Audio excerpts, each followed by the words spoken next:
Joining. Hey, Sarah.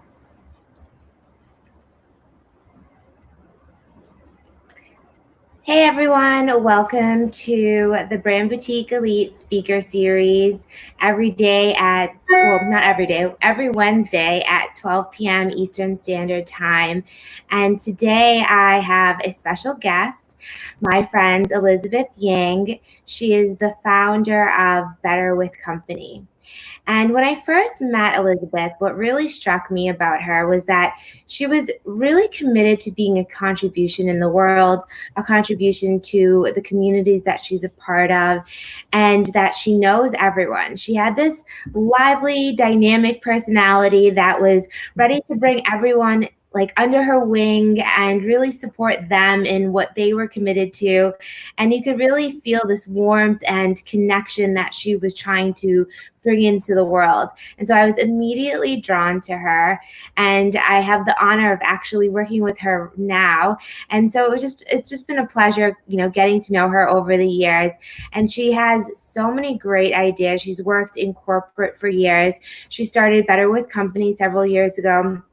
And she helps businesses really create the relationships around them that they need to take their business to the next level. And when it comes to business relationships, it's not only just the component of your customers. There's also the team that you're creating, how you create that team, how it's inclusive, all of those things. So, Elizabeth, I'm going to have you live on our Instagram. So just join us there. Awesome. I will do that.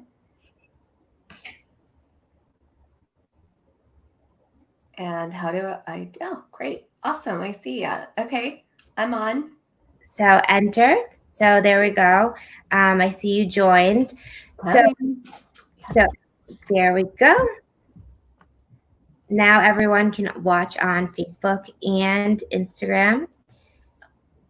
Awesome. It's coming. It's coming.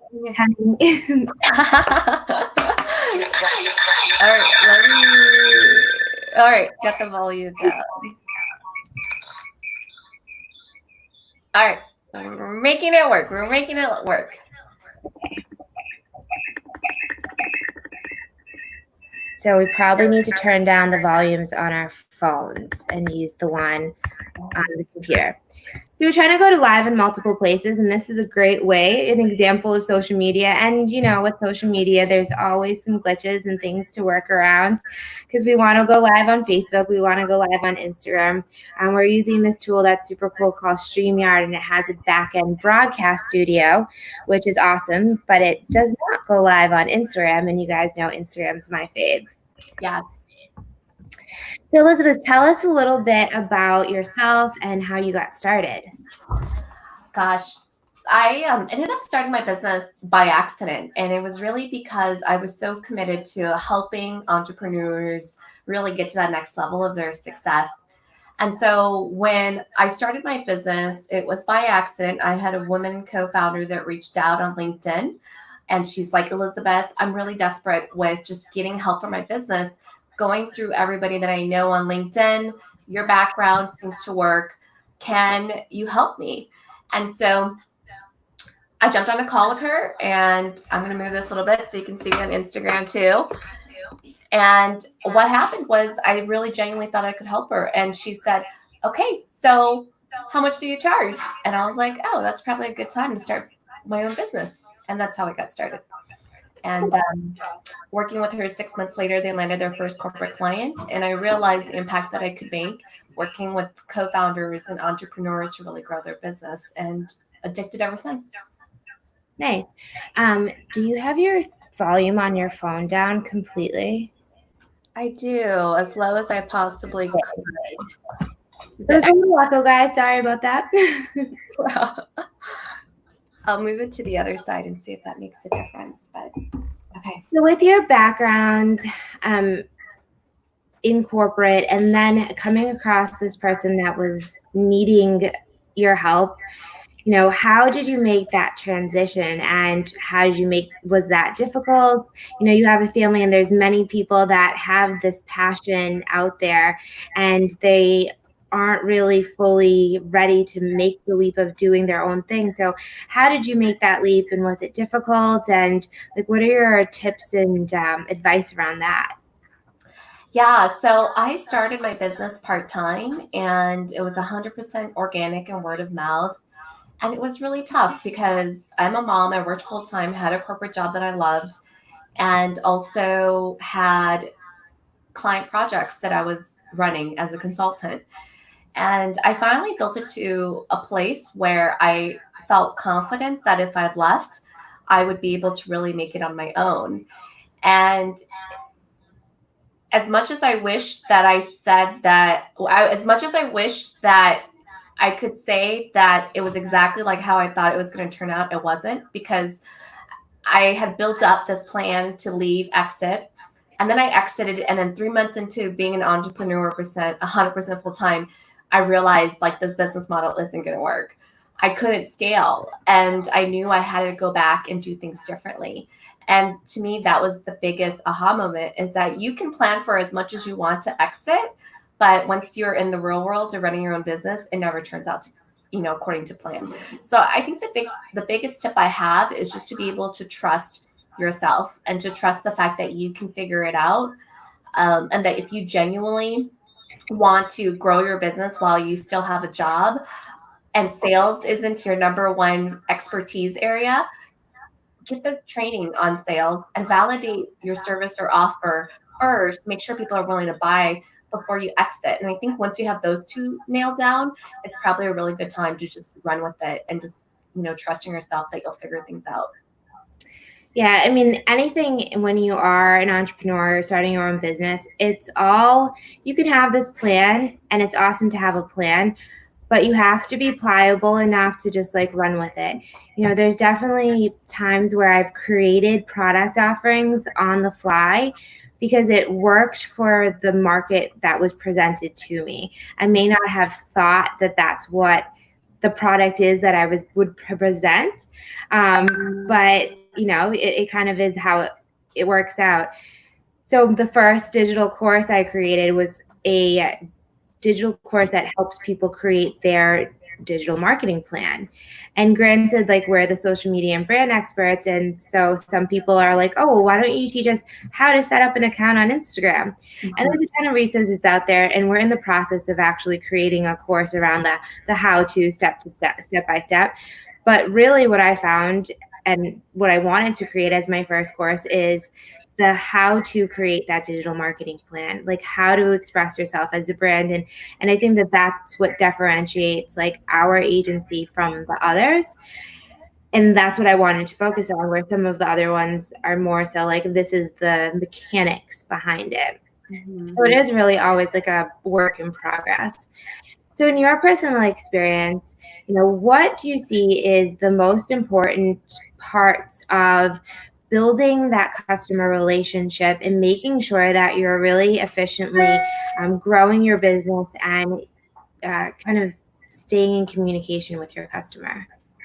Well, I think the two things. The first one is really listening to your customer. I know that we tend to think we are, but we go in with a preconceived notion. Like you were just saying, your first digital course, you're like, I think this is going to be it. We already go to the market with a solution in our head that we think we know what the customer wants. And there is 4 criteria that I think any entrepreneur, when they have a great idea or product or course that they want to launch, that one, it should truly be desirable, not what you think the market wants, but do customers and people really desire this?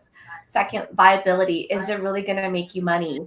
I have a lot of passion projects, but when you have to prioritize whether or not it's going to make you money. Third, feasibility. Do you have the time and resources to make it happen? And lastly, urgency. Are people willing to buy it now? Sometimes it might be the best product, but the urgency isn't there. So don't invest your energy. Just take that great idea and put it on a someday list So constantly listening to the market and making sure that you're not being biased with your own, I think I know better mentality. The second opportunity is making sure you're intentionally creating a defined feedback loop channel. Um, a lot of entrepreneurs often forget to do this. They see customer service as the time to start thinking about customer experience. But usually by that time, there's a problem. And you don't want to leave this to chance. And you know this, Farhana, because you're in digital marketing, but people don't think about their reviews on Google or Yelp until there's a pissed off customer.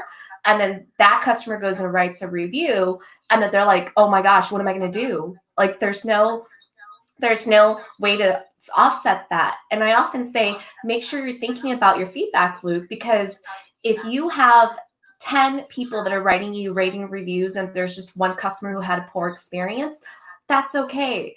The everyday customer can see that, yeah, there's always going to be one customer out of 10 or hundreds that might not be happy.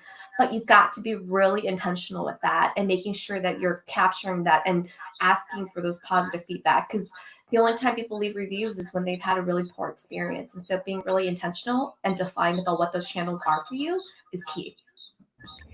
When I first started my business, I knew that testimonials were important. I had a business coach, and he was like, make sure to ask for reviews because people want to see social proof. And so when I first started, I was like, okay, great. And I was asking and, eager. And then there was a portion in the middle where I didn't really ask because I was like, oh, well, I have some. And I felt somewhat intrusive asking for a testimonial.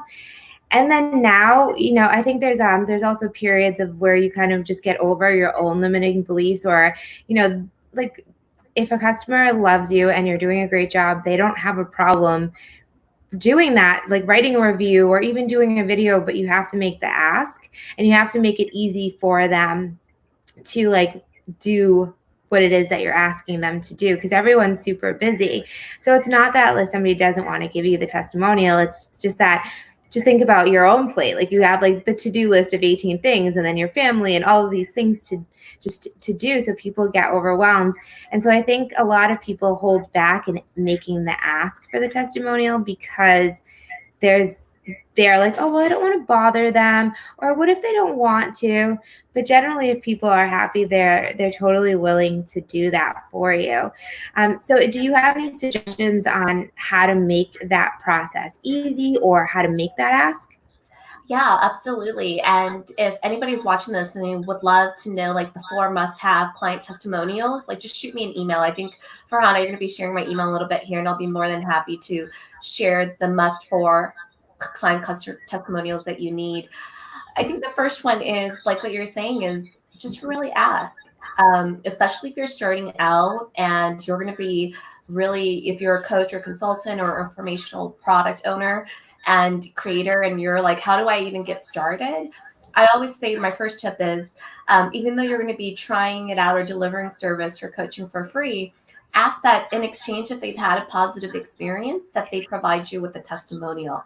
I think that's a fair ask. It's a give and take, and position it like, if you had a positive experience in return, I would really appreciate a video testimonial or a quote, and have that ready to go. I think that's a really great way to build that social proof right away, whether you're starting or trying out a new product or program or beta launch, is to make that ask upfront. The second thing is, people like to do surveys and send them out. I would reserve surveys for market research when you have an email list and you want to send 2, 3 questions. There's a lot of different widgets out there that allows customers to give you feedback with just one question. And so build that in and just have it systemized and automated in a way where you don't have to then worry about like being the one to ask, because you just know that with your email system or your CRM system that it's just going to automatically send it out every so often. And that helps with, the nerves of having to constantly ask for that as well too. Yeah, what I also do is, because I like to add on things, and when customers come to me, they might have purchased one package, but I'm like, oh, well, you need this thing. And I really have this great idea for this thing for you. And I kind of want to give you this thing, but like you didn't pay for this thing. So I always am like, okay, well, I'll do this thing for you if you do a testimonial, because it is kind of like an exchange. And I wanted to do the thing, the extra thing anyways. Yeah. Yeah. No, it's a great way to just make sure that you're, being really transparent. And it's not just for testimonials, like having that feedback loop is almost like product development. You're listening for what you're doing right and maybe where there's opportunities to improve. But I've often found that they might be sharing something with you in that feedback loop that starts to tell you what they're thinking about or what pain points they have or things like that, that allows you to get a glimpse into what your audience needs might be. And that's really helping you create the next product or program for them too. So it's not just testimonials for you, but it's also like, tell me about, how it went and like what's on your mind. And that really just continues to show them that you are listening to them and their needs as well. Yeah, that's really great. And I think that, like, in my experience too, I found that when people have said, oh, this was really great, um, and this was really great, I'm like, oh, okay. So I have one client that really had a breakthrough in me holding her accountable and getting things done. And I didn't necessarily want to be like an accountability coach. It's like, okay, these are the things that need to get done for me to do my part. But then even working with you and a couple of other people, it was like, oh, people really like that reminder to be like, okay, this thing was done, needs to be done so that we can progress and get to your goals quicker.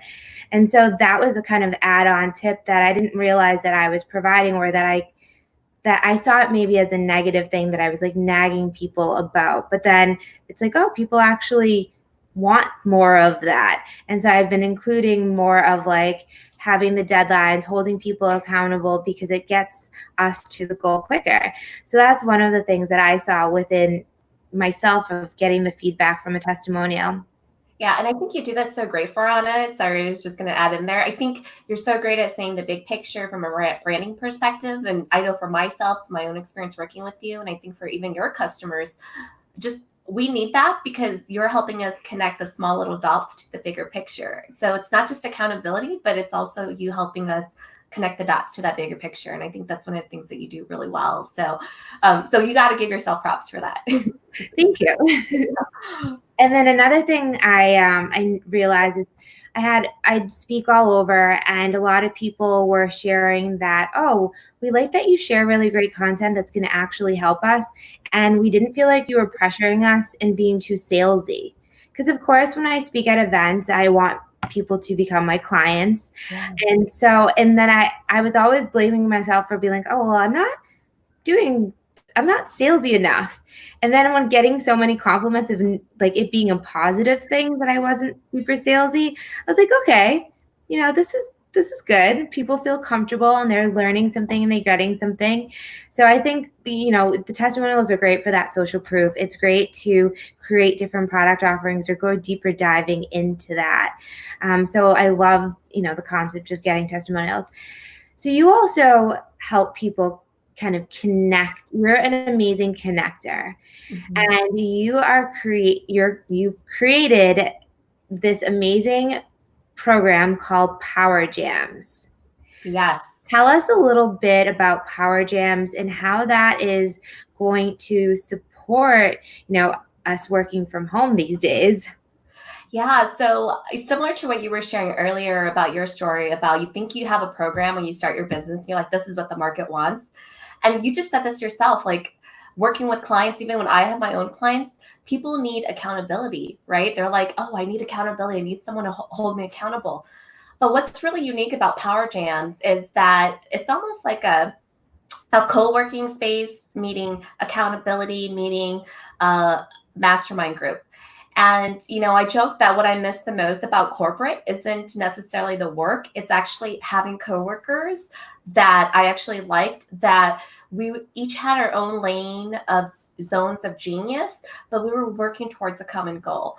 And so Power Jams is really a virtual community for us to really do less talking and more doing, hold each other accountable for what we're working on to grow our business profitably, but also building accountability partners where we genuinely get to know people one-on-one.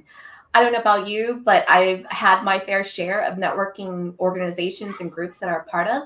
And the ones that I've hands down enjoyed the most and really have authentic entrepreneur peers are the ones that consistently show up at the same event, date and time, consistently over time, and we've gotten to know each other. And that's really what Power Jams is about. It's intended to be a place where you learn, you grow, you get things done. And I'm really excited about launching it next month. And it's going to be focused on uplifting the mood so that you can thrive and get things done. Yeah, and that's really amazing. And I know that there are a lot of people that are new to working from home, for various different reasons. And I think just the trends, people are going to realize they don't need to invest in office space, or they're not going to need to, go and do so much because there are so many capabilities being at home and with the internet. But there's still this missing for community and interaction and networking. And I know that I really love networking and meeting new people. And that's kind of why I like going to live events, because I say I like to collect strangers. Like I like to collect people. I like to collect all the cool people. Yeah, So yeah. I want to go to places that I can do that still. Yeah. And then when there's limited events going on, this group and this community and having a consistent community to be a part of, it's a great way to build a relationship and in the modern tech world. Yeah, I mean, like I geek out on this as much as I love relationships. I'm also high performance and data driven. And one of the things that we're going to be doing as part of this is you're going to also get like a monthly report card to do self assessment. I call it the Power Performance Progress Review. We have to be intentional about the work that we're doing and then also making sure that we are building in that review period. So people that join the community, yes, it's about doing, but it's also about reflecting on your moments of wins, your challenges, your learnings. And my team's going to be, putting together a review and systematically sending that out so that you can just do it, get it done. And then at the end of the year, be able to be like, wow, here's a report card of my performances and accomplishments. So I want to be celebrating with you every step of the way. So this is just as much about accountability as it is about cheering you on and celebrating. And like you, I'm a connector and a relationship person, but there's times where we just need to do less talking and more doing. And that's what Power Gems is about. Nice. And I like that celebrating the wins. I feel like this is such a big topic, but I don't think people do enough of it. And Yes. yeah, like I know for myself, I am like, okay, check. It's just a check, like now to the next thing. But it's, standing in gratitude and really acknowledging and appreciating the work that you've done and the accomplishments that you've made is super important and impactful to like your overall well-being, as well as like your team morale. There's so many different levels of it, and I don't think we do enough of it as like a society. Oh, we don't. And I think it's because if you're like really focused on relationships, I think there's a part of you, I like to say, that has like that humble heart, right? Like there's like, oh, if I'm celebrating, am I bragging? And I'm like, I know for me, like people in my community, there's an element of humbleness. But I'm like, you gotta be a humble warrior, because if people don't know what you do, they don't know what you're capable of, they don't know whether or not they can count on you. So celebrating those wins may sound, braggy, but it's not. It's about communicating like, this is what I'm capable of, so that other people know that they can count on you. And I think when I always say, it's okay to be a humble warrior, you've got to celebrate those wins and communicate and let people know what you're capable of, so that the people around you can know they can count on you. And I don't know, that's helped me reframe from celebrating. And this is really a community where I hope that we can celebrate more and feel like there's a safe space for us to do that. And we're not going to be looked upon as like being braggy, but rather, no, each of us are humble warriors, and we're going out there and we're growing our businesses and making a difference. And people need to know what you're capable of, because people need to know they can count on you. And if you don't say that, they don't know, right? So that's really why, to your point, celebrating needs to happen more often. But it's a little awkward sometimes. Some people don't embrace it as well as others. Yeah, I mean, I struggle with it myself, and I have so many clients. So the component of how I bring it in, like I love that how are, like, you celebrate because people will know what they can count on you for, and people have a plethora of different needs, wants, and desires, and if they know what you can help them with, that makes things better for them if you're accessible. And so I love that component. Our slogan at iMedia Exposure, it's all about the narrative and creating and sharing your authentic voice, and we really come from sharing what your story is, what your core values are, and how you're a contribution to the world. And so just like, what you said, how people can count on you, I share it in the way of, how are you a contribution to the world? Because if you're not sharing your story, if you're not giving your gifts to the world and sharing them on platforms where people can know what those are and get the support from you, then there's a missing in the world, and people aren't going to be getting you as the contribution and the gift you are to the world. Exactly. And so I think when people shift their framework and think of it as, oh, well, I'm doing something for others. And of course, there's ways to be braggy about it too. But shifting the mindset and the mentality is coming from a place of contribution and giving, I think, is so much more powerful. And it makes it easier for yourself to be like, okay, well, I'm going to share. Because even though I do social media for a living, I'm like, oh, should I post this? Or what are people going to think? And I think everyone does that. Everyone cares what people are going to think, even if they're completely confident in themselves. It's like, oh, well, I don't want to make this person feel bad, or is this appropriate? So there's so many levels of that, but I like what you shared, and it's kind of similar to what I share with people to share themselves. Yeah. What would you say is the best marketing tool or strategy that you've used in your business to grow it? The best marketing tool. Gosh, I would say that, I know this is going to sound so simple, but I really think it's really spending some time and understanding what your values are, whether it's your brand values, your company values, your fundamental values, is being very clear about what you stand for. And I think that's why the brand experience is so key. It's not just about the logo, the look and feel, or the aesthetics. I think it's like inside of you, what is it that fires you up? What is it that you stand for? Because I almost see brand as this huge circle, and a customer experience is inside of the brand experience, because their brand values or your values is really about your why. And to me, that's the most powerful marketing tool, because I often say, because I talk a lot about leadership growth, is that if you, the founder, are not clear about what success or what your business is all about inside of your head, you can't find the words to speak. And if you can't find the words to speak and communicate, ain't nobody around you going to understand what you're trying to do. So you got to get really clear about what that is. Because I can have different entrepreneurs launch the same product, but based on our values, we're going to have our own flair to it. And for me, that has been the biggest marketing tool, because when you know what you stand for, you're not afraid to voice that. And like anything, authenticity is so big on just being really authentic. So for me in my business, it's leadership, compassion, generosity, bliss, and performance. Those are the 5 things I stand for. So everything that I do in my company has to meet those 5 criteria. And I think when you think about that from your brand, and then when you make sure their customer experience, which is really the look and feel, what does compassion feel like? What does it look like in a product? Those kind of things, then it really becomes consistent.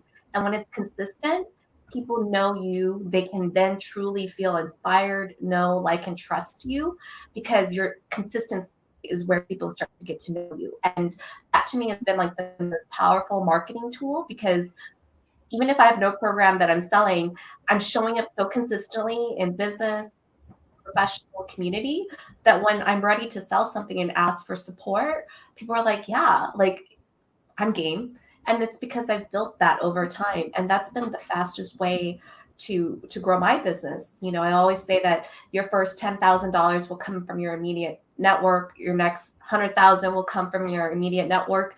And so your marketing tool is always you. And the clearer that you can be about your values and how you show up consistently, I think the more that messaging is a lot louder than any other fancy social media tool out there. Social media tool just amplifies your voice and what you already stand for. That's then where the aesthetics come in. But you got to be clear about what you stand for and why you're in business first.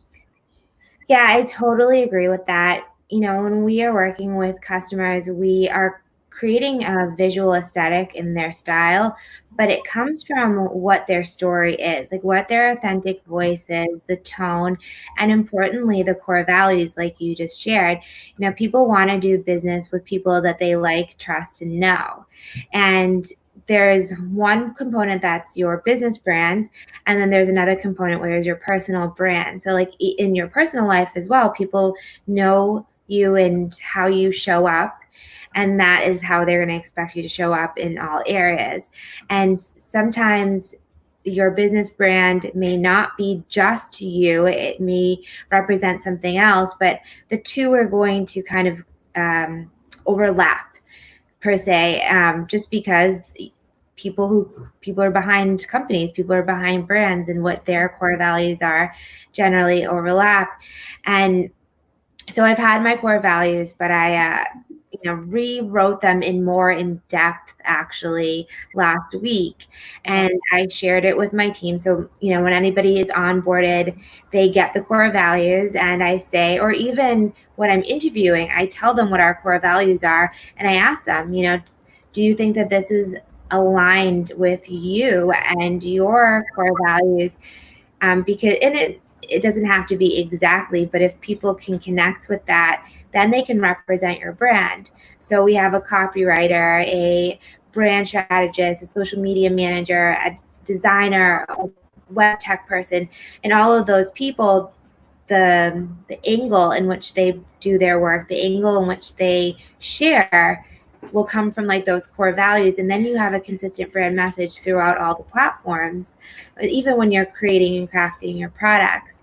So my core values are making dreams come true, Yeah. passion, integrity, elegance and style, creativity, authenticity, contribution, and ease and grace. I love that.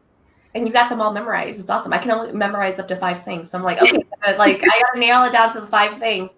And I love what you're saying, because when it comes to your core values, like, I listed performance last, but when I'm wearing the hat of mom, sometimes performance rises to the top. Other times, other core values are going to rise to the top based on the hat that I'm wearing, right? But for me, like leadership is number one, because as a customer experience person and a business relationship person, people buy you as a leader first. And you're the expert. You are the one that's supposed to see the way, be the way, and know the way. So if you're not owning your leadership, then customers won't buy from you, because they're going to go to someone else who's going to be the way, know the way, and see the way. And so for me, I've always been really supportive of leading by example first. And so, but like you're saying, like every role you have, there's going to be certain core values that are going to rise to the top depending on the hat that you wear. Yeah, for sure. And even listing them on like the site, I'm like, well, which ones should I put first? Yeah. And I have a whole list of them, and I wanted, and before I had 5, and then I was like, you know what? I'm just going to add the rest of them, because I just feel like the more that people get to know us as a brand, like there's so many people that have been, setting up collaboration calls or inquiry calls and things like that, and they're like, yeah, we really liked this particular thing. This resonated with us. And they feel comfortable throughout the process. And I think that makes it easier when people feel comfortable with you prior to even getting on a call, because they are getting exposed to you from your marketing, what you're putting out there, all of that kind of stuff. Yeah. And it's so powerful too, going back to like customer service, to know where those values come in, because there are going to be certain situations where you're going to feel tested, whether there's an upset customer or there was a mistake that maybe it was, by you or the team, or sometimes there's even situations where it wasn't even you, it was just, a misunderstanding on the customer side, but you can't just come out and say that was your fault, right? And so even for my team, I asked the question of, are we leading that conversation? Meaning leaders are not just about knowing the way, but we're also listening more. And then I also put it through the test. Like, are we showing up with compassion? Are we taking the moment to really try to see from their perspective, like how we dropped the ball, or how it seemed like we dropped the ball? And then, like, how do we come back with generosity? And even though it doesn't matter who dropped the ball, what seems reasonable, what seems fair in that moment? So those values will show up in ensuring customer success and customer service is done. And values are great. Yes, when things are awesome, you're like, oh, I don't need them. But they're more critical when things don't go according to plan, when things are tense, there's a lot of pressure, things are not working, that you need to figure out, like, based on that, how do I show up for my customers based on my values? I mean, there are days that I have tough days where I'm like, you know what? I don't feel like being on Facebook Live today, but I got to say, you know what? If leadership, compassion, generosity, and performance and bliss is your value, maybe you can't wear the hat of leadership right now, but maybe you just need to go on live and wear the hat of compassion, like what's weighing on your heart, and just show up. So I tap into that, not necessarily when things are great and need to look beautiful aesthetically, but also when we have like tested times and moments, especially with customers that are upset because something went wrong. Yeah. I mean, but you always have beautiful branding, beautiful marketing. You always look beautiful. So, you know. So what would you say are your biggest tips or must-haves, or the couple takeaways that you want people to get from, listening to us today? I would say that it doesn't matter where you are in the stage of your business, always be listening to your market. Always be listening to your market. Usually when you start a business, most of the time your customer is like an older version of you or a prior version of you. Now you're starting your own business because maybe there was a service or a product that you just didn't feel like would fit what you're needing. So you developed that initial program or product to fill a gap that you felt was missing. And all the way to like multi-million dollar businesses. And what I found that is businesses have grown, they tend to be further away from the customers. So always be constantly listening. It doesn't have to only be when you're developing a new product and you send out a survey to say there's a market research survey I want you to take. If you're building in those defined feedback loops, you're collecting positive and maybe negative social media reviews, but it all becomes part of just your whole engine. And the second thing I would say too is, think of customer testimonials as social proof points, not only when you need them, but really as reminders for you as the founder that you're doing a great job. I think sometimes we forget the impact that we can make because we're such experts in our own heads and in the way that we do things. But the way people experience us is so simple. And sometimes I'm like doing something, I'm like, you know what? This is like the part where they're going to be blown away. And it's not that part. It's like the most simple piece where they're like, Elizabeth, you gave me clarity, such clarity. I'm so excited to sell. And I'm like, okay, that works too. So just be ready for, using feedback loop as customer testimonials, but listening to the market. I think that's the biggest piece. And then the other last piece I would also say too is, investing in your team and reminding yourself that they are going to be your biggest advocates for your brand and your customers. They're at the front lines delivering and interacting in addition to your network. So, my connections, my community, my network, I never go in and say, can I prospect or sell to them? I always go in with, how can I be the person in their life that if I'm no longer there, they're going to miss me being there, because I bring the energy, the love, the insights, and the cheering to really, get them going. And if I can show up that way in my network, then I know they're going to value a relationship with me. And the day that I'm not there, they're going to miss me. So that's how I choose to show up. And that to me is going to be the most powerful way that you can build a customer experience, because your network will also be those that not only will refer business to you, but they're going to be the ones that if there's any customers that are whether, doubting or questioning whether or not they're going to work for you or should work with you, they're going to be the ones to be like, no, hands down, you've got to work with Elizabeth for X, Y, and Z reasons. And to me, that's made huge difference in my business as well, because they give that reassurance to someone who is considering me, and they've been the ones that kind of took the ship to be like, work with Elizabeth.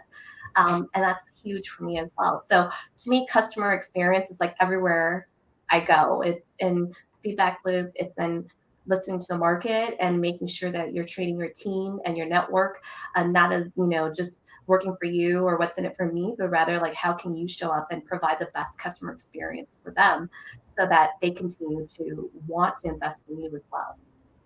Yeah, I think that's great advice. So I want everyone to have some homework. Everyone who listens to this, I want you to share a big win, share a testimonial from one of your clients with us, post it on your wall or post it on ours, and tag at iMedia Exposure or tag Elizabeth Yang. Tag us so we can come by and visit and cheer you on, because I know Farhana and I are all about celebrating and cheering you on. But don't be afraid to share those customer testimonials and the wins, because you got to show up and let the people know what you're capable of, so people know that they can count on you. Yes, for sure. So make sure to tag us, and we will, share. The more people knowing about your big wins, the better it is for your business. I have one last question. It's kind of a little fun one. Yeah. If you could be a superhero, what would be your 2 superpowers? Oh my gosh. I would definitely be cloning myself. I feel like I would be able to get things done if I could like clone myself more often. Like there's maybe 5 versions of me. That would be awesome. And the next superpower, I don't know. I would just want to be Wonder Woman, because I just want to be able to pull off what she wears, to be quite good, and that whip. Because if I can clone myself looking like Wonder Woman with that whip, I would be getting a lot of things done. So that's what I would be. That's the superhero that I would be, because sometimes you show up and you're like, I don't feel like a superhero, but if I can clone myself and be in multiple places and look like Wonder Woman, I mean, I would be kicking butt every day. I like that. I want to clone myself too. That was a superpower that I had, but now that you say it, I'm like, oh, and I think it all the time. I'm like, if there was just 5 of me that were working on each one of these individual products or projects, today I would have felt so much more accomplished today. You wouldn't have to communicate, because you would know that they would have made the right decision, right? You wouldn't have to provide feedback, because you already know that they have the taste that you have. I mean, like, it would just save so much time. Like, I don't need to be able to teleport anywhere. I just need to be able to send my clone there and just be done with it, so I mean, it would just be like it would just be in sync, and you would just be getting things done left and right, and there would be like no communication, because it's just like, oh, Elizabeth did it, she's done. Yeah, that's a good one. I don't know, that's making me doubt mine. So my 2, this is kind of something that I've been asking for years. It's like a fun date question, or a fun like icebreaker stranger question. Yeah. I'm in airports a lot, and so sometimes you just want to like ask people random questions. So mine is, I would like to be able to fly like fast, like Superman fly. Yeah. And then be able to speak every language in the world. Because that's a really good one. Yeah, because I love traveling. Yeah. And I love speaking and teaching. And so I would be able to go anywhere quickly. Yeah. The whole like teleporting thing kind of freaks me out, because in Star Trek sometimes it didn't work out. No, you don't get all the pieces put back in the same order. So yeah, I'm with you on that one. I like that too. Yeah. and then traveling and having a language barrier sometimes is difficult. But then it's like, if you didn't have that language barrier, you could be so much more of a contribution, and it would be so much more amazing. Obviously, there is technology, and you can speak at different events and have headphones that people wear, and they can have translators. Mm-hmm. But it's always on this little delay, and I've been to events in Europe where they've done that, and it's always been interesting, because you look around and they have their translators in like different areas. I like that, because it's not just translating; it's like understanding like the inside joke, like the cultural norms. Like I can Google like Google Translate can tell me what it says, but then everyone's laughing and I totally don't get the joke and I want to get the joke too, So you need that context as well too. Exactly. Yeah. So I understand a little bit of Spanish. I'm not fluent whatsoever, but I can get by for a while. And so whenever I go to a different Spanish speaking country, I will look up or ask somebody what the slangs are, because there's different slangs that are like prominent in different countries. And it's interesting to be like, okay, well, that phonetically just makes no sense. But I mean, obviously things that we say in like the Northeast or in, Florida or Cali, like we all have different slangs that may not probably make sense.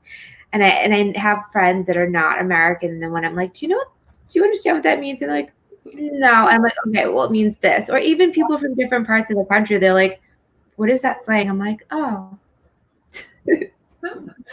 I love that. I love both of them. Yeah. So I want to thank you so much for being on here. I mean, I think that you're such a contribution, and I know that you make such a difference for your clients. So if anybody, wants to take their business to the next level, whether it be building their team, figuring out who to hire on their team, figuring out what the customer pathway is, and how to really create a structure and a strategy within that, and how to develop your business in customer acquisition and relationship management, training your team as well as the power jams, and that accountability and having the coaching on a weekly basis. You definitely want to be in touch with Elizabeth Yang. We'll be sharing her information as well, so you can get in touch with her. I want to thank you so much for being here and sharing all of these amazing tips with everyone. Thanks, Verona, for having me. It's always a blast to catch up and talk. And thank you for having me as part of iMedia Exposure too. I think the work that you're doing is so needed, especially right now with COVID and quarantine. Everyone's resetting, and it's just a great time to not only reset like your digital marketing, your online experience, but the world, even after COVID, with the doors opening, it's not going to change, right? Like we completely will be stepping into a new world, and the more that you're in front of your digital brand and your online customer experience with your team, it's going to really be the differentiation for you when we have all the doors open once again. So thanks for having me, Verona. Thank you. I totally agree. Now is the time for people to create their digital brand, their digital footprint, create their plans, their structures, build their team. Like now is the time to create and make sure your infrastructure is on point, so that you can go out there and really make a contribution once things are fully back to normal.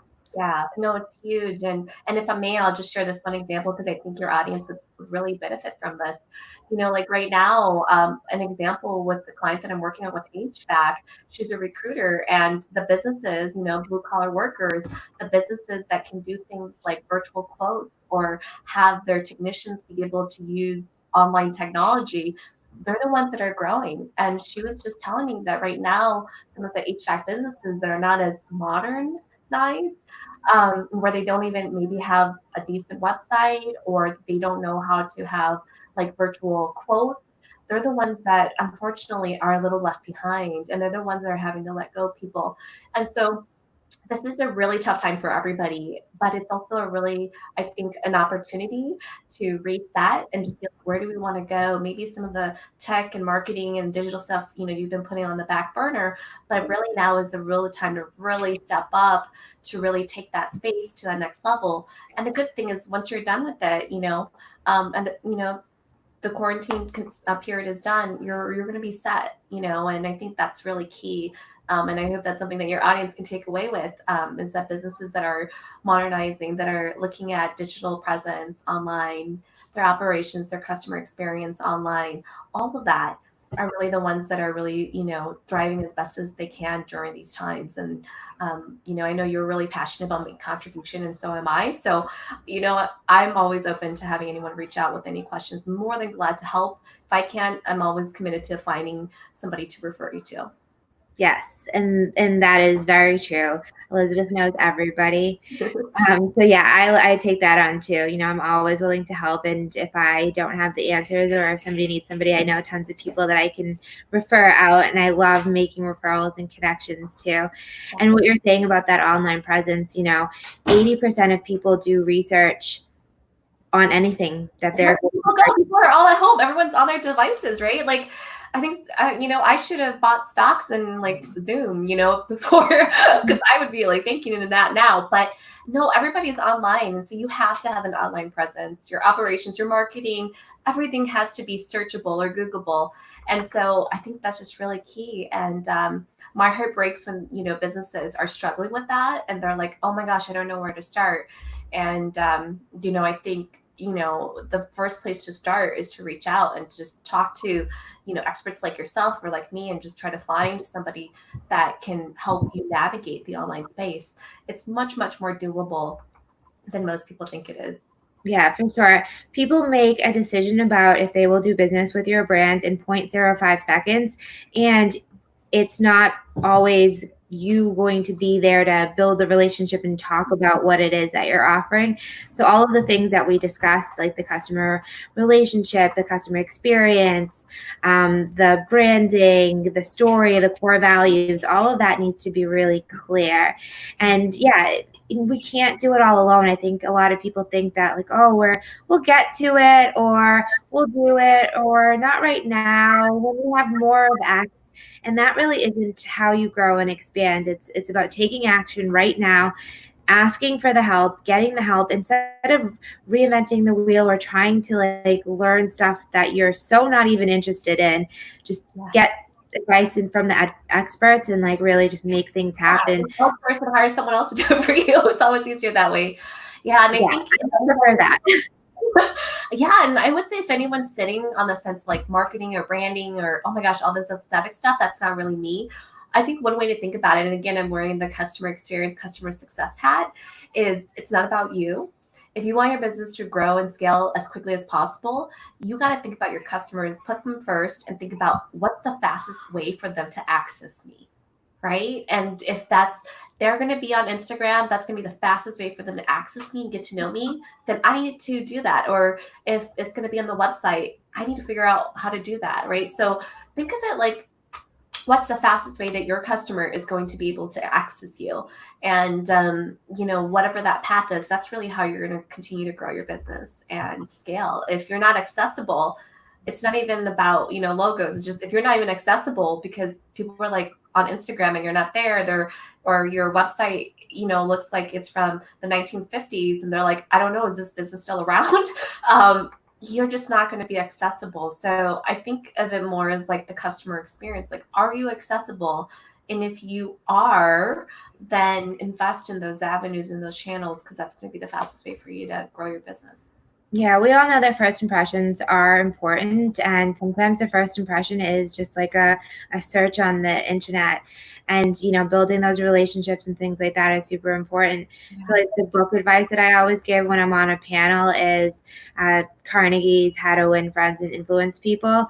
And even though that was written before digital, it still applies. It applies in the customer acquisition, the customer retention. It applies in the whole process. Yeah, exactly. And it just somehow online, we just seem to think it makes things much more complicated. But I think it's still back to the basics of like, people do business with people. And the more that you can be more accessible online so they can find you and get to know you before they meet you, I think the more they're more willing to do business with you. And so it's just it's a modern way of how we all interact and access products and services. And it doesn't take away from, again, the one-on-one relationship. People still want that, but it makes you a lot more accessible. And, automation just really helps make your life a little bit easier too. Yeah, for sure. Well, I want to thank you so much for being on. Bye, everyone. Bye.